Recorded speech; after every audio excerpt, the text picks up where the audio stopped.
নমস্কার বন্ধুরা, আজকে আমি আপনাদেরকে একটা লাউয়ের নিরামিষ রেসিপি করে দেখাবো। তার জন্য লাগবে আমাদের একটা ছোট্ট কচি লাউ, 1 বাটি বড়ি, সামান্য কালো জিরে, একটি কাঁচা লঙ্কা, 2টি তেজপাতা, কয়েকটা কাজু বাদাম ও আমাদের সিক্রেট ইনগ্রিডিয়েন্ট গোবিন্দভোগ চাল।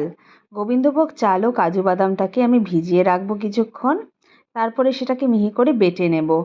আর লাউটাকে আমি কুচিয়ে নিয়েছি।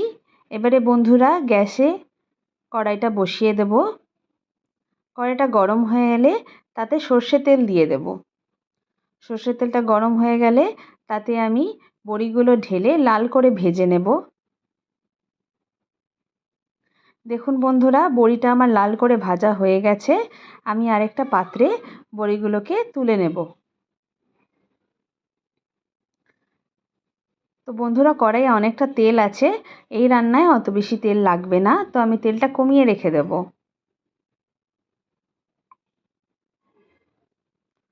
বন্ধুরা, কড়াইটা গরম হয়ে গেলে তাতে একটা লঙ্কা ভেঙে দেব, 1 চামচ কালো জিরে দেব, 2টো তেজপাতা দিয়ে সামান্য নেড়ে নেব। ধীরে ধীরে কুচনো করে রাখা লাউটা পুরোটাই ঢেলে দেব কড়াইয়ে।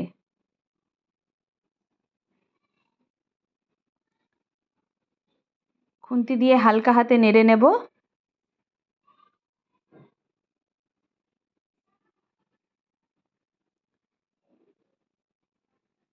এবারে এতে দিয়ে দেব আন্দাজ মতো নুন।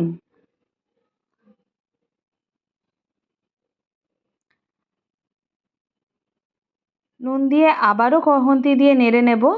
দেখুন বন্ধুরা, লাউ থেকে প্রচুর পরিমাণে জল ছাড়বে, তো আপনি 7-8 মিনিট ধরে ঢাকা দিয়ে এটাকে সেদ্ধ করে নেবেন ভালো করে।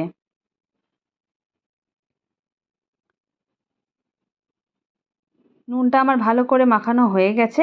এবারে আমি ঢাকা দিয়ে 7-8 মিনিট সেদ্ধ হতে দেব। দেখুন বন্ধুরা, লাউটা সেদ্ধ হয়ে এসছে। আমি তাতে এবারে বড়িটা দিয়ে দেব, চিনি দিয়ে দেব। এই রান্নাটা মিষ্টি মিষ্টি খেতে খুব ভাল লাগে। আপনারা আন্দাজ মতো চিনিটা দেবেন, চিনিটার স্বাদটাকে ব্যালেন্সও করে। সাধারণত লাউ একটু ছাড়া ছাড়া রান্না হয়, কিন্তু এই সিক্রেট ইনগ্রিডিয়েন্টের জন্য রান্নাটা খুবই টেস্টি হবে আর রান্নাটা মাখা মাখা হয়ে যাবে। তো এই কাজু বাদাম বাটা আর চাল বাটাটা আমি দেওয়ার সঙ্গে সঙ্গে একটু নেড়ে নেব, কারণ এটা কড়াইয়ে লেগে যাওয়ার সম্ভাবনা থাকে। দেখুন বন্ধুরা, আমি ভালো করে নেড়ে নিয়েছি তরকারিটাকে, কিছুক্ষণ ঢাকা দিয়ে রাখবো। আমার রান্নাটা হয়ে গেছে। এই রান্নাটা বেশি সময় লাগে না।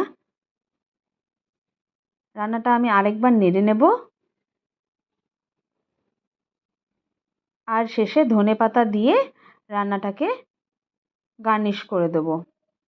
বন্ধুরা, এটা একটা অন্যতম রান্না, হারিয়ে যাওয়া রান্না আমাদের বাঙালিদের। আপনাদের যদি ভালো লাগে খেয়ে দেখবেন, আর লাইক, শেয়ার ও সাবস্ক্রাইব